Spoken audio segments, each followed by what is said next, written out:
Hi guys, it's your friend Lextai.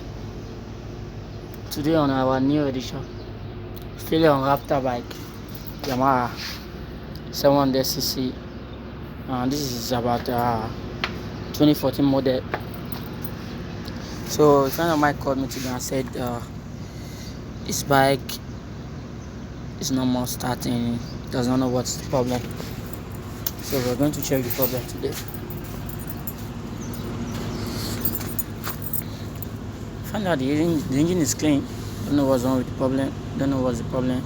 But first of all, I'm going to lose this and this and turn the engine. Let's see.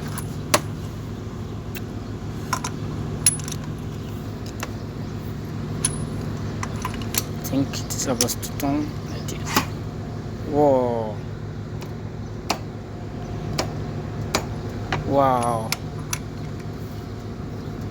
What? Shit!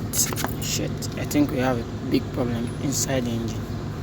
Okay, let me turn it over